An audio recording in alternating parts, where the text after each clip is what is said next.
오늘 우리 이어서 요한복음 17장 말씀 같이 하도록 하겠습니다.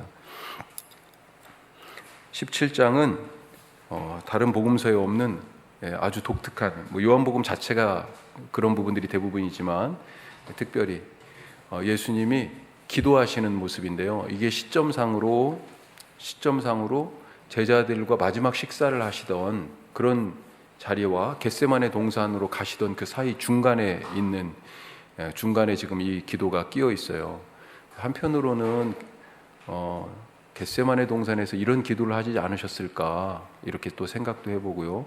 식사 자리에서 따로 이렇게 시간을 내셔서 기도 하셨나 이런 생각도 드는데, 이 복음서 자체가 사실은 그런 모든 것들을 사실은 담아내는 어떤 편집과 관계된 그런 부분들도 있기 때문에 그런 부분을 한번 생각하시면서 말씀을 읽으면 좋겠습니다.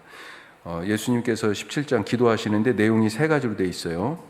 자, 거기 보시면 크게 세 단락이죠. 하나는 예수님 자신을 위해서 기도하시고, 또 두 번째는 남겨진 제자들을 위해서 기도하시고, 그 다음에 제자들로부터 복음을 들어 믿는 사람들을, 성도들을 위하여서 기도하시는 그런 세 단락으로 되어 있습니다.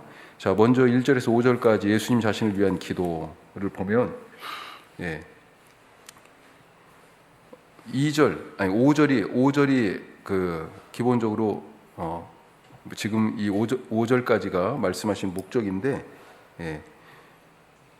자, 거기 2번에 해당하는 거예요. 5절 한번 보십시오. 5절 같이 한번 읽어보겠습니다. 아버지여, 창세전에 내가 아버지와 함께 가졌던 영화로서 지금도 아버지와 함께 나를 영화롭게 하옵소서. 자, 이렇게 되어 있죠. 이 기도에 지금 하시는, 자기를 위하여 하시는 기도의 목적이에요. 나를 영화롭게 해달라고 1절에도 되어 있습니다. 1절도 보시면 예수께서 이 말씀하시고 눈을 들어 하늘을 우러러 이르시되 아버지여, 때가 이르렀사오니. 그동안에는 계속 때가 아니라고 그러셨잖아요. 아직 내 때가 이르지 아니하였다. 가나의 혼인잔치에서도 그랬었는데, 이 때는 뭐예요? 십자가에 죽으실 때를 얘기하는 거죠. 그래서 십자가의 죽음을 다른 말로 뭐라고 표현해요? 영광스럽게 되다, 영화롭게 되다. 자, 뭐라고 돼 있어요? 아들을, 때가 이르렀사오니 아들을 영화롭게 하사, 아들로 아버지를 영화롭게 하게 하옵소서. 이게 지금 예수님 자신을 위한 기도예요. 자, 그런데 그렇게 영화롭게 예수님이 자기를 해달라고 하는 이유가 있습니다. 4절에 나와 있어요. 자, 4절 뭐라고 되어 있습니까? 아버지께서 내게 하라고 주신 일을 내가 이루어 아버지를 이 세상에서 영화롭게 하였으니 이제는 아버지가 나를 영화롭게 해주십시오. 내가 아버지께서 내게 맡겨주신 이 일을 다 완수했어요. 그래서 아버지를 영화롭게 해드렸으니 이제는 아버지가 나를 영화롭게 해주십시오. 바로 그거죠. 자, 그러면 예수님께 맡겨주신 일은 뭡니까? 하나님 아버지가 맡겨주신 일은 3절에 나와 있습니다. 3절. 자, 3절 같이 읽습니다. 영생은 곧 유일하신 참 하나님과 그가 보내신 자 예수 그리스도를 아는 것이니이다. 바로 이거예요. 구원을 주러 오셨잖아요. 생명 없는 자들에게, 죽음 가운데 죄에 사로잡혀서 죽음 가운데 있는 자들에게 생명 주러 오셨잖아요. 그 영생, 하나님의 생명. 자, 우리 1절에서 5절까지 그래서 그런 의미에서 읽어보겠습니다. 같이 읽습니다. 예수께서 이 말씀을 하시고 눈을 들어 하늘을 우러러 이르시되 아버지여, 때가 이르렀사오니 아들을 영화롭게 하사 아들로 아버지를 영화롭게 하게 하옵소서. 아버지께서 아들에게 주신 모든 사람에게 영생을 주게 하시려고 만민을 다스리는 권세를 아들에게 주셨음이로소이다. 영생은 곧 유일하신 참 하나님과 그가 보내신 자 예수 그리스도를 아는 것이니이다. 아버지께서 내게 하라고 주신 일을 내가 이루어 아버지를 이 세상에서 영화롭게 하였사오니 아버지여, 창세전에 내가 아버지와 함께 가졌던 영화로서 지금도 아버지와 함께 나를 영화롭게 하옵소서. 아멘. 그 영광을 이미 창세전에 갖고 계셨어요. 같이 아버지하고 함께. 자, 사람들에게 생명을 주어 구원하는 영생의 일을 예수님께 맡겨주셨고, 그 일을 예수님은 오셔서 완수함으로 아버지 하나님을 영화롭게 해드렸으니 이제는 나를 영화롭게 하옵소서라고 자기를 위해서 기도하시는 대목이었고요. 자, 그러면 이제 제자들 6절에서 19절까지 제자들을 위해서 바로 기도하십니다. 제자들이 누굴까요? 예수님의 기도 속에 제자들이 누군가 나옵니다. 우선은 말씀을 쭉 읽어보고 제자들이 누군지 이 말씀 속에서 제자들의 정체성을 한번 찾아보고요. 이 제자들에 대하여서 어떻게 해달라고 하는지 그 내용까지도 우리 말씀을 읽으면서 찾아보겠습니다. 자, 6절에서 19절까지의 말씀입니다. 세상 중에서 내게 주신 사람들에게 내가 아버지의 이름을 나타내었나이다. 그들은 아버지의 것이었는데 내게 주셨으며 그들은 아버지의 말씀을 지켰나이다. 지금 그들은 아버지께서 내게 주신 것이 다 아버지께로부터 온 것인 줄 알았나이다. 나는 아버지께서 내게 주신 말씀들을 그들에게 주었사오며 그들은 이것을 받고 내가 아버지께로부터 나온 줄을 참으로 아우며 아버지께서 나를 보내신 줄도 믿었사옵나이다. 내가 그들을 위하여 비옵나니 내가 비옵는 것은 세상을 위함이 아니오 내게 주신 자들을 위함이니이다. 그들은 아버지의 것이로소이다. 내 것은 다 아버지의 것이요 아버지의 것은 내 것이온데 내가 그들로 말미암아 영광을 받았나이다. 나는 세상에 더 있지 아니하오나 그들은 세상에 있사옵고 나는 아버지께로 가옵나니 거룩하신 아버지여 내게 주신 아버지의 이름으로 그들을 보존하사 우리와 같이 그들도 하나가 되게 하옵소서. 내가 그들과 함께 있을 때 내게 주신 아버지의 이름으로 그들을 보존하고 지켰나이다. 그 중에 하나도 멸망하지 않고 다만 멸망의 자식뿐이 오니 이는 성경을 응하게 함이니이다. 지금 내가 아버지께로 가오니 내가 세상에서 이 말을 하옵는 것은 그들로 내 기쁨을 그들 안에 충만히 가지게 하려 함이니이다. 내가 아버지의 말씀을 그들에게 주었사오매 세상이 그들을 미워하였사오니 이는 내가 세상에 속하지 아니함 같이 그들도 세상에 속하지 아니함으로 인함이니이다. 내가 비옵는 것은 그들을 세상에서 데려가시기를 위함이 아니오 다만 악에 빠지지 않게 보존하시기를 위함이니이다. 내가 세상에 속하지 아니함 같이 그들도 세상에 속하지 아니하였사옵나이다. 그들을 진리로 거룩하게 하옵소서. 아버지의 말씀은 진리니이다. 아버지께서 나를 세상에 보내신 것 같이 나도 그들을 세상에 보내었고 또 그들을 위하여 내가 나를 거룩하게 하오니 이는 그들도 진리로 거룩함을 얻게 하려 함이니이다. 아멘. 자, 이 말씀에 나타난 제자들이 누굽니까? 제자들이 누구예요? 6절 한번 보시면 자, 제자들이 나오죠. 아버지의 이름을 알고 있는 사람들이에요. 그리고 이 사람들은요, 아버지의 것, 제자들. 이 얘기들이 지금 뒤에도 계속 반복됩니다. 그 다음에 또 아버지의 말씀을 지키는 자, 이런 사람들이 지금 제자라는 것입니다. 또 우리 8절 말씀에 보면 그래서 여기도 아주 중요한 말씀들 하는데 어떤 말씀이 있어요? 내가 아버지께로 온 줄을 참으로 아는 사람 중간에 그렇죠? 그 다음에 끝에 8절 끝에 아버지께서 나를 보내신 줄도 믿고 아버지로부터 예수님이 온 줄을 알기도 하고 믿기도 하는 그런 사람이에요. 10절에 보니까 이 사람들은 다 누구예요? 아버지의 것 그렇죠? 아버지의 소유. 6절에 이미 말하고 있습니다. 자, 그래서 이 사람들은 그래서 또 어때요? 세상에 있지 아니하고 14절에 뭐라고 되어 있습니까? 내가 아버지의 말씀을 그들에게 주었사오매 그렇죠? 말씀을 받은 사람들이에요. 세상이 그들을 미워하오니 이는 내가 세상에 속하지 아니함 같이 그들도 세상에 속하지 아니한다. 자, 이런 식으로 따지면 지금 제자들에 대한 제자가 누구인지에 대하여 예수님의 기도 속에 엄청나게 많은 내용들이 사실은 들어 있습니다. 자, 이런 제자들을 지금 예수님이 놓고 떠나시게 됐잖아요. 마음이 어떠실까요? 걱정스럽죠, 제자들이. 그래서 무엇을 지금 아버지 하나님께 부탁하고 있어요? 기도하시면서 뭘 부탁하십니까? 11절에 아주 정확하게 나와 있죠. 11절 다시 읽겠습니다. 나는 세상에 더 있지 아니하오나 그들은 세상에 있사옵고 나는 아버지께로 가옵나니 거룩하신 아버지여 내게 주신 아버지의 이름으로 그들을 보존하사 우리와 같이 그들도 하나가 되게 하옵소서. 특별히 이 두 가지입니다. 세상에 있는 제자들을 아버지의 이름으로 보존하시고, 그렇죠? 예, 4번이에요. 지금 4번. 아버지의 이름으로 보존하시고 제자들이 하나 되게 해 주십시오. 그것을 지금 간구하고 있어요. 15절에도 있습니다. 15절에도 뭘 기도하는 이유가 지금 목적을 다시 얘기하시죠. 내가 비옵는 것은 그들을 세상에서 데려가기 위함이 아니요. 그래요. 제자들은 지금 남아서 할 일이 있어요. 다만 악에 빠지지 않도록 보존해달라고, 지켜달라고.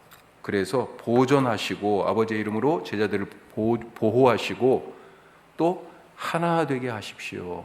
그렇게 지금 기도하고 있습니다. 그러니까 우리가 해야 될 것은 뭐예요? 아버지의 이름으로 세상 속에서 악과 싸워서 이기는 거예요. 그 한 가지와 또 그 와중에 가장 힘써야 될 것 중에 하나가 뭐예요?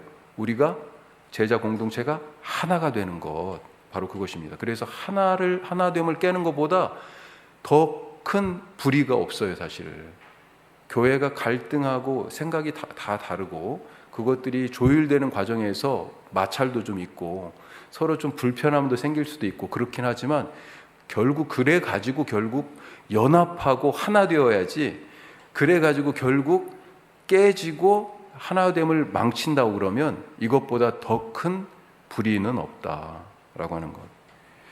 자, 그 다음 세 번째 단락 19절부터 마지막 26절까지는 제자들로 말미암아 믿는 사람들, 이제 앞으로 예비된 성도들이죠. 자, 여기도 비슷한 취지로 말씀하고 있어요. 크게 두 가지만 얘기해 보면 거기 1번 목적이 뭘까요? 앞으로 믿는 사람들, 이 교회 공동체를 위하여서 하나 되게 해 주십시오. 그게 핵심이에요. 예수님의 기도의 핵심이. 그래서 초대 교회가 처음으로 로마 황제가 이제 기독교를 받아들였잖아요. 더 이상 불법이 아니다 그랬어요. 그게 콘스탄티누스. 그리고 나서 324년에 13년에 이탈리아의 밀라노에서 밀라노 칙령, 우리가 보통 그렇게 얘기하는데 하여튼 그때 기독교가 이제 더 이상 불법이 아니라고 그렇게 알려지게 됐고, 이 로마 제국 안에서 이제 황제가 이 기독교를 적극적으로 로마의 통치에 정치적인 목적으로 활용하기 할 그런 생각을 가졌어요. 그런데 교회를 보니까 서로 막 그때까지도 아직 교리가 정리가 안 돼가지고 서로 그런 부분들에 대해서 논쟁이 있네요. 그러니까 다 모이라고 그랬어요. 황제가. 첫 번째 교회 회의가 니케아라고 하는 곳에서 열렸습니다. 그때 신앙 고백을 같이 이제 함께 하게 되는 거죠. 하나님은 누구신지에 대하여 다 논쟁하면서 정리해요. 뭐 이런 거예요. 쉽게 얘기하면. 그래서 소위 말하는 우리의 사도신경의 뿌리가 꼭 거기라고는 얘기할 수 없지만 동서방 교회 모든 교회가 모여서 함께 고백한 첫 번째 신앙 고백이라고 얘기할 수 있는 게 바로 니케아 신조라고 하는 신앙 고백이에요. 거기에 보면 교회를 뭐라고 얘기하냐면 하나의 거룩한, 그 다음에 보편적인, 그리고 사도적인 그런 교회다. 이 네 가지를 얘기합니다. 교회에 대하여 하나의 거룩한 교회, 보편적인 교회, 그리고 우주적인 교회라는 거예요. 그 다음에 또 한 가지는 사도적 교회, 이런 개념으로 얘기하는데, 자, 나머지 뭐 설명을 따로 안 하고요. 맨 처음에 뭐라고요? 하나의 교회라고 교회에 대해서 그렇게 고백해요. 바로 여기에 있습니다. 자, 이 남겨진 제자, 앞으로 믿을 신자된 자들을 위하여서 기도하는 예수님의 기도. 자, 20절부터 마지막 절까지 같이 읽겠습니다. 내가 비옵는 것은 이 사람들만 유함이 아니요 또 그들의 말로 말미암아 나를 믿는 사람들도 유함이니. 이 사람들이 누구예요? 제자들이에요. 제자들 때문에 믿는, 예수님을 믿게 되는 사람들. 자, 어떤 기도예요? 21절. 아버지여, 아버지께서 내 안에 내가 아버지 안에 있는 것 같이 그들도 다 하나가 되어 우리 안에 있게 하사 세상으로 아버지께서 나를 보내신 것을 믿게 하옵소서. 내게 주신 영광을 내가 그들에게 주었사오니 이는 우리가 하나 된 것 같이 그들도 하나가 되게 하려 함이니이다. 곧 내가 그들 안에 있고 아버지께서 내 안에 계시어 그들로 온전함을 이루어 하나가 되게 하려 함은 아버지께서 나를 보내신 것과 또 나를 사랑하심 같이 그들도 사랑하신 것을 세상으로 알게 하려 함이로소이다. 아버지여, 내게 주신 자도 나 있는 곳에 나와 함께 있어 아버지께서 창세전부터 나를 사랑하심으로 내게 주신 나의 영광을 그들로 보게 하시기를 원하옵나이다. 의로우신 아버지여, 세상이 아버지를 알지 못하여도 나는 아버지를 알았사옵고 그들도 아버지께서 나를 보내신 줄 알았사옵나이다.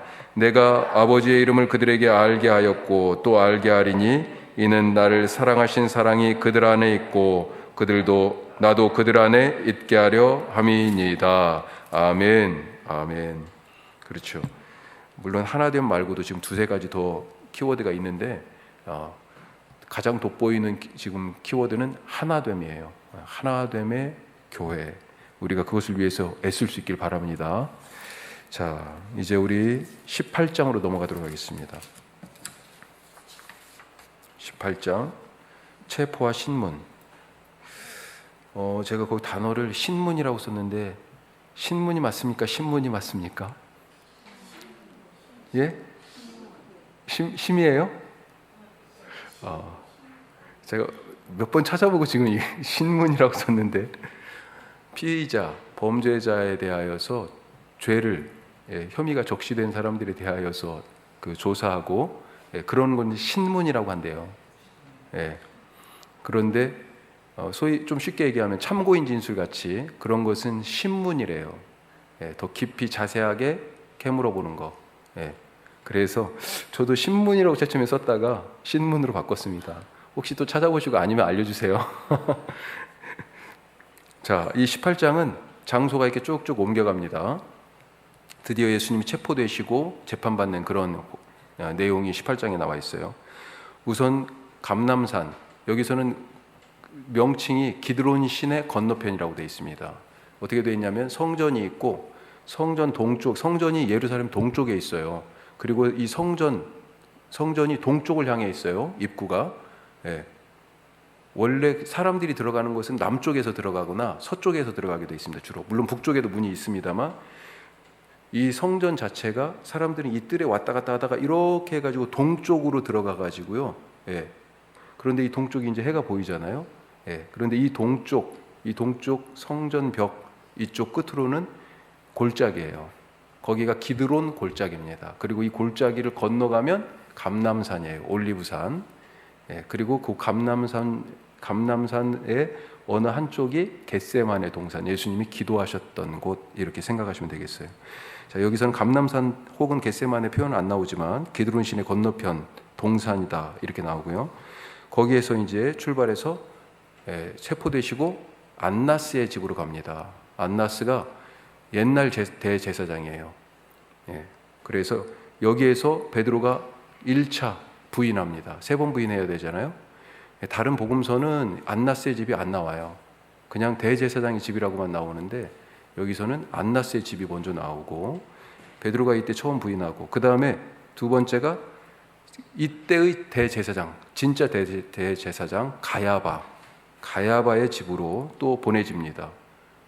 그래서 이 자리에서 베드로가 두 번째, 세 번째 부인을 하게 되고 그리고 나서 이 사람들은 지금 예수님을 죽이고 싶은데 사형의 권한이 누구에게 있어요? 빌라도한테 있습니다. 로마 총독에게. 그래서 빌라도의 법정으로 관정이라고 번역이 되어 있는데 빌라도의 궁이에요. 궁, 팰리스. 빌라도의 관정으로 보내지게 됩니다. 자, 이런 장소적으로 이동이 있고요. 내용을 보면 11절까지는 체포되시죠. 그리고 나서 여기가 이제 기드론 신의 건너편 올리브산이고 그 다음에 대제사장들이라고 표현했습니다. 아까 안나스와 가야바 신문을 받고 그리고 빌라도에게 보내져 재판을 받습니다. 자, 이게 18장의 내용이에요. 자, 이 내용을 따라서 조금 더 읽어보면 체포되는 장면 우리가 먼저 11절까지 읽어보고 내용을 조금 더 살펴보겠습니다. 자, 18장 1절에서 11절입니다. 예수께서 이 말씀을 하시고 제자들과 함께 기드론 시내 건너편으로 나가시니 그곳에 동산이 있는데 제자들과 함께 들어가시니라. 그곳은 가끔 예수께서 제자들과 모이시는 곳이므로 예수를 파는 유다도 그곳을 알더라. 유다가 군대와 대제사장들과 바리새인들에게서 얻은 아랫사람들을 데리고 등과 횃불과 무기를 가지고 그리로 오는지라. 예수께서 그 당할 일을 다 아시고 나아가 이르시되 너희가 누구를 찾느냐 대답하되 나사렛 예수라 하거늘 이르시되 내가 그니라 하시니라. 그를 파는 유다도 그들과 함께 섰더라. 예수께서 그들에게 내가 그니라 하실 때 그들이 물러가서 땅에 엎드러지는지라. 이에 다시 누구를 찾느냐고 물으신데 그들이 말하되 나사렛 예수라 하거늘 예수께서 대답하시되 너희에게 내가 그니라 하였으니 나를 찾거든 이 사람들이 가는 것은 용납하라 하시니 이는 아버지께서 내게 주신 자 중에서 하나도 잃지 아니하였사옵나이다 하신 말씀을 응하게 하려 함이로라. 이에 시몬 베드로가 칼을 가졌는데 그것을 빼어 대제사장의 종을 쳐서 오른편 귀를 베어버리니 그 종의 이름은 말고라. 예수께서 베드로더러 이르시되 칼을 칼집에 꽂으라. 아버지께서 주신 잔을 내가 마시지 아니하겠느냐 하시니라. 아멘. 정말 베드로가 예수님 십자가 진다고 그럴 때 안 됩니다 그랬잖아요. 맨 처음에 신앙 고백하고 나서 그 십자가의 길의 비밀을 딱 말씀하시니까. 근데 진짜 지금 그랬어요. 어떤 의미에서는 지금 약간의 소요가 지금 작은 전투가 사실 있었던 거잖아요. 칼을 쫙 뽑았습니다. 이거 순간 긴장이 쫙 형성되는 거죠. 그거 그냥 뽑기만 한 게 아니고 칼을 휘둘렀어요. 대제사장 종의 오른쪽 귀가 잘려나갔습니다. 말고 이름은 여기서만 나와요. 긴장감이 감도는 이 시간, 자, 유다가 앞잡이가 되어서 군대 그리고 또 대제사장 일당이 보낸 종들, 아랫사람이라고 표현되어 있는데 그 사람들을 이끌고 그 사람들의 앞잡이가 되어서 지금 알고 있는 비밀의 장소, 이 시간에는 제자들과 예수님이 거기 있어 라고 아는 그곳으로 오게 된 거죠. 지금 우리가 뭐 다 어려서 기억이 있으시지만 지금은 하늘의 별이 안 보이잖아요. 네. 그때 당시에는 무슨 조명이 있어요. 깜깜하고 아무것도 안 보이기 때문에 횃불을 들어야 되고, 여기 요한복음에서는 입맞춤에 대한 얘기가 안 나오죠. 그런데 다른 복음서에서는 입맞춤에 대한 얘기가 나오죠. 왜? 누군지 모르니까. 안 보여요. 얼굴이 식별이 안 돼. 그렇지만 유다는 알아요. 이 많은 지금 시커먼 사람들 중에 저 사람이 예수다라고 하는 것을 알고 있어서 다른 사람들은 잘 모르니까, 같이 온 군사들은 모르니까 입맞춤으로, 배신의 입맞춤으로 예수님을 표시한 거죠. 자, 그리고 나서 4절에서 7절에 보니까 신원을 그래서 확인하는 과정이 있습니다. 예수님이 물어보시죠. 너희가 누구를 찾느냐? 내가 그니라. 그러니까 이 사람들이요, 저기로 뒤로 그냥 퍽 나가 떨어졌다고 지금 그렇게 돼 있습니다. 다시 와서 또 신원 확인하는 일이 있죠. 6절 7절에 그래서 내가 나사렛 예수 너희들이 찾는 바로 그다라고 하시면서 예수님께서 자기가 바로 너희들이 찾는 자다라고 밝히시면서 두 번이나 밝히셨잖아요. 그리고 나서 요구하시는 게 있습니다. 뭘 요구합니까? 제자들의 안전 보장을 요구해요. 나만 잡아가라. 자, 그게 8절 9절 말씀이죠.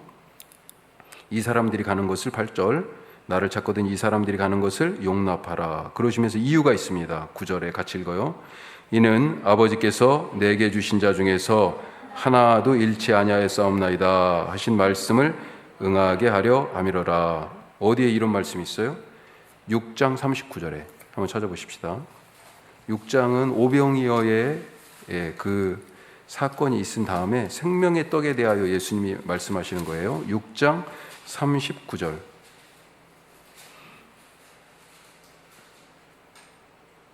자, 나 보내신 이의 뜻이 나오죠? 6장 39절 같이 읽어요. 나를 보내신 이의 뜻은 내게 주신 자 중에 내가 하나도 잃어버리지 아니하고 마지막 날에 다시 살리는 이것이니라. 아멘. 바로 그거예요. 예. 그래서 하나도 잃어버리지 않고 다 살리는, 다 생명 얻도록 하는 것, 바로 그것인데, 그런데 바로 전에도 제자들을 위하여 기도할 때도 이런 내용으로 기도하십니다. 자, 그 내용이 17장 12절에 있어요. 17장 12절에 제가 한번 읽어보겠습니다. 내가 그들과 함께 있을 때 내게 주신 아버지의 이름으로 그들을 보존하고 지켰사오니 그 중에 하나도 멸망하지 않고. 그렇죠? 단서를 근데 달죠. 다만 멸망의 자식뿐. 이렇게 유다를 얘기하는 거죠. 이렇게 다 지킨 것은 성경의 말씀을 응하게 하려 합니다 라고 그렇게 대답하고 계십니다. 자, 이것에 대해서 아까 먼저 말씀 나눴지만 베드로가 그럴 수는 없다고 지금 순간 갑자기 허리춤에 차고 있던 칼을 싹 빼는 거죠. 평소에도 무장을 하고 다녔었던 것 같아요. 그렇죠? 선한 사마리아 사람의 비유도 우리가 알잖아요. 그런 강도 만나는 일들도 있고, 갈릴리와 예루살렘을 요한복음은 지금 최소한 3번을 왔다 갔다 했는데 다른 절기 때도 왔다 가셨을 수 있으니까 더 많은 여행들을 했을 수 있고, 갈릴리에서도 여기저기 막 돌아다니셨잖아요. 그래서 이 제자단 일행에 그런 자기 보호의 어떤 수단도 있었을 것 같다, 이런 생각도 듭니다. 한편으로는 열심당, 그러니까 혁명적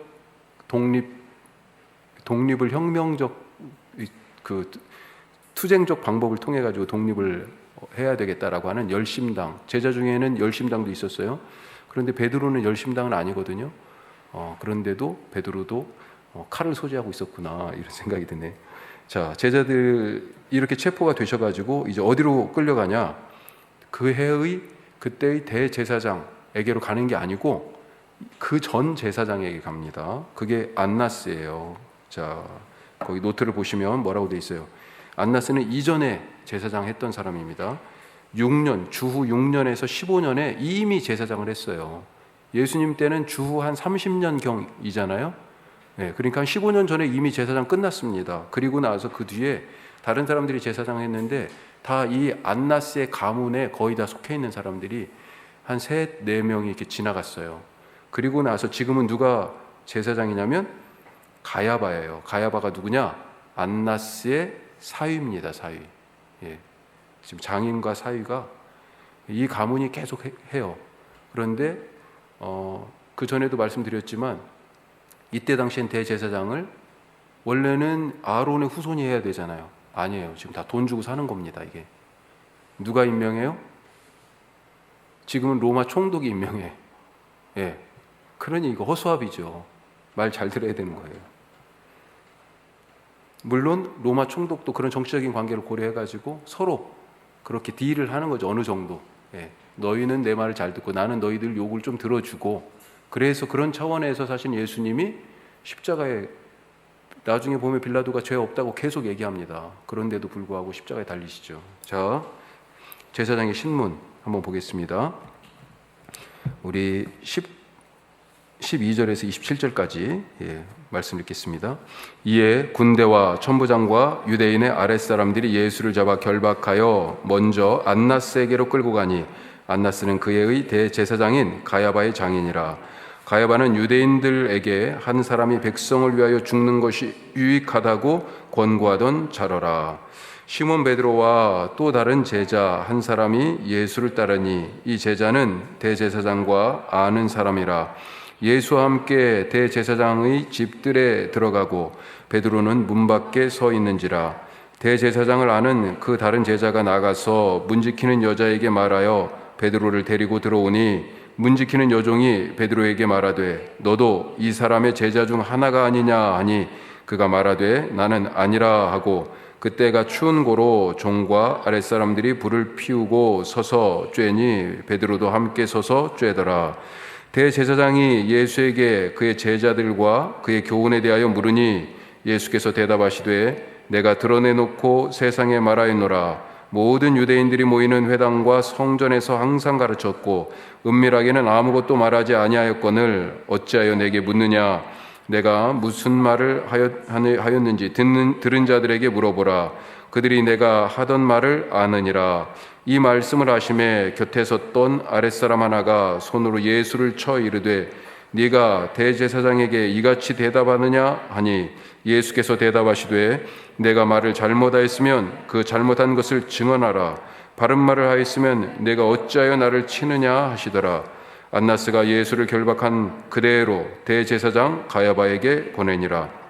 시몬 베드로가 서서 불을 쬐더니 사람들이 묻되 너도 그 제자 중 하나가 아니냐. 베드로가 부인하여 이르되 나는 아니라 하니 대제사장의 종 하나는 베드로에게 귀를 잘린 사람의 친척이라 이르되 네가 그 사람과 함께 동산에 있는 것을 내가 보지 아니하였느냐. 이에 베드로가 또 부인하니 곧 달기 울더라. 아멘. 깜깜해서 베드로를 지금 봤다고 지금 그러는데도 베드로가 우기는 거예요. 나 아니라고. 예, 나 아니라고.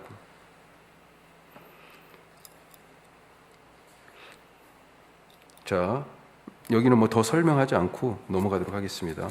한 가지 14절 보면 가야바가 어떤 사람이라고요? 전에 한번 등장했어요, 이미. 예. 유대인들에게 한 사람이 백성을 위하여 죽는 것이 유익하다. 이미 그렇게 얘기했습니다. 언제 그랬냐면 나사로가 다시 살아났을 때. 그걸 지금 유대 지도자들은 엄청나게 큰 위기로 여겼잖아요. 아니, 죽었던 사람이 지금 다시 살아났어요. 자, 그때 11장 50절 한번 보겠습니다. 11장 50절. 예수님을 죽일 음모를 해요. 자, 이 나사로가 살아난 일 때문에 11장 47절에 보면 이에 대제사장들과, 여기도 대제사장들이라고 나오죠. 안나스와 가야바를 얘기하는 것입니다. 바리새인들이 사내들인 공회로 모여가지고 이 사람이 많은 표적을 행하니 우리가 어떻게 하겠느냐. 만일 그를 이대로 두면 모든 사람이 그를 믿을 것이요. 야, 그 다음에 문제예요. 로마인들이 와서 우리 땅과 민족을 빼앗아 가리라. 이런 얘기를 하는 거죠. 왜 이런 전망을 할까요? 자, 그러면서 뭐라고 얘기합니까? 대제사장, 그의 대제사장 가야바가 이제 얘기하죠. 야, 너희들 모르는 소리 하지 마. 여기 수가 있어. 방법이 있어. 그러면서 50절 같이 읽습니다. 한 사람이 백성을 위하여 죽어서 온 민족이 망하지 않게 하는 것이 너희에게 유익한 줄을 생각하지 아니하는도다. 그놈만 죽이면 돼. 무슨 문제야? 그러면서 53절. 예. 이날부터는 그들이 예수를 죽이려고 모의하니라. 이렇게 되어 있습니다. 바로 그 죽이려고 하는 가야바 앞에 예수님이 서게 된 거죠. 자, 가야바와의 그 대화는 거의 안 나와요, 여기 요한복음은. 그런데 자, 빌라도하고의 이야기가 많이 다뤄집니다. 자, 빌라도 28절에 40절. 이 말씀 읽고 나머지 내용 살펴보도록 하겠습니다. 28절에서 42절까지.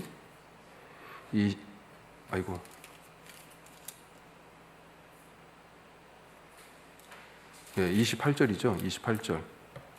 28절부터 마지막 40절까지입니다. 28절입니다. 그들이 예수를 가야바에게서 관정으로 끌고 가니 새벽이라. 그들은 더럽힘을 받지 아니하고 유월절 잔치를 먹고자 하여 관정에 들어가지 아니하더라. 그러므로 빌라도가 밖으로 나가서 그들에게 말하되 너희가 무슨 일로 이 사람을 고발하느냐. 대답하여 이르되 이 사람이 행악자가 아니었더라면 우리가 당신에게 넘기지 아니하였겠나이다. 빌라도가 이르되 너희가 그를 데려다가 너희 법대로 재판하라. 유대인들이 이르되 우리에게는 사람을 죽이는 권한이 없나이다 하니 이는 예수께서 자기가 어떠한 죽음으로 죽을 것을 가리켜 하신 말씀을 응하게 하려 함이러라. 이에 빌라도가 다시 관정에 들어가 예수를 불러 이르되 네가 유대인의 왕이냐? 예수께서 대답하시되 이는 내가 스스로 하는 말이냐? 다른 사람들이 나에 대하여 네게 한 말이냐? 빌라도가 대답하되 내가 유대인이냐? 내 나라 사람과 대제사장들이 너를 내게 넘겼으니 내가 무엇을 하였느냐? 예수께서 대답하시되 내 나라는 이 세상에 속하는 것이 아니니라. 만일 내 나라가 이 세상에 속한 것이었더라면 내 종들이 싸워 나로 유대인들에게 넘겨지지 않게 하였으리라. 이제 내 나라는 여기에 속한 것이 아니니라. 빌라도가 이르되 그러면 내가 왕이 아니냐? 예수께서 대답하시되 내 말과 같이 내가 왕이니라. 내가 이를 위하여 태어났으며 이를 위하여 세상에 왔나니 곧 진리에 대하여 증언하려 함이로라. 무릇 진리에 속한 자는 내 음성을 듣느니라 하신대 빌라도가 이르되 진리가 무엇이냐 하더라. 이 말을 하고 다시 유대인들에게 나가서 이르되 나는 그에게서 아무 죄도 찾지 못하였노라. 유월절이면 내가 너희에게 한 사람을 놓아주는 전례가 있으니 그러면 너희는 내가 유대인의 왕을 너희에게 놓아주기를 원하느냐 하니 그들이 또 소리질러 이르되 이 사람이 아니라 바라바라 하니 바라바는 강도였더라. 아멘.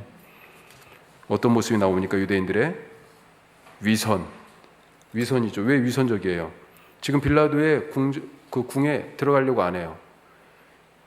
왜 그러냐면 이날이 새벽이라고 돼 있잖아요. 지금 예수님을 밤에 잡아가지고 금요일날 새벽입니다. 지금 금요일날 해 떨어지면 오후 지나서 안식일이 시작돼요. 이때부터 유월절이에요. 그러니까 오늘 지금 이 아침 새벽에 이방인과 접촉해가지고 부정하게 되면 저녁에 유월절 잔치에 참석을 못해. 그러니까 빌라도를 만나긴 만나는데 그 궁에 안 들어가는 거예요. 예. 그러니까 빌라도가 바깥으로 나와서 지금 얘기하잖아요. 빌라도 앞에서는 자기들이 더럽혀지지 않으려고 그 궁에 한 발짝도 안 들어가는 사람들이 지금 사람을 죽이려 하고 있어요. 예. 얼마나 큰 위선입니까? 그래서 거기 빌라도의 재판, 이 유대인들의 위선. 자, 신문하죠. 빌라도가 뭐라고 물어봅니까? 네가 유대인의 왕이냐?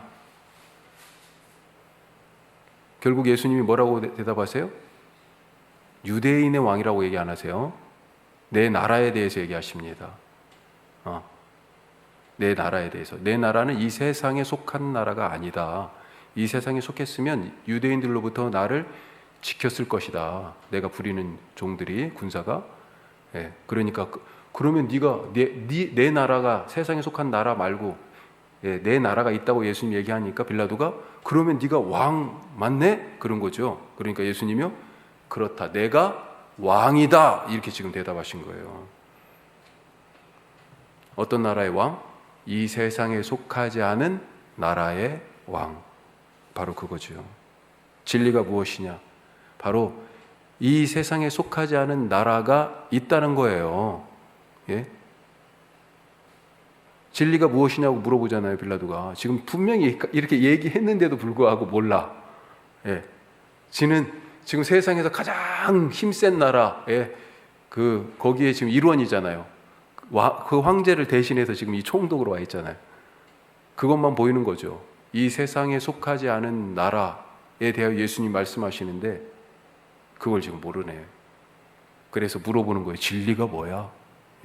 이 세상에 속하지 않은 나라가 있어요. 그리고 예수님은 바로 그 나라의 왕이시고요. 그를 믿는 자는 바로 이 세상에 속하지 않고 그 나라에 속한 백성이 되는 거죠. 이런 믿음으로 우리가 살아가실 수 있기를 간절히 바랍니다. 함께 기도하겠습니다. 모든 가정들 하나님 안에서 서로 부모 자식 간에도 부부 간에도 대화가 참 잘 되고 서로 부족한 부분들이 채워지고 그렇게 하나님의 뜻 가운데서 자녀가 양육되고 평화를 누리는 가정들이 될 수 있도록 우리 다 같이 잠깐 기도하겠습니다. 기도합시다.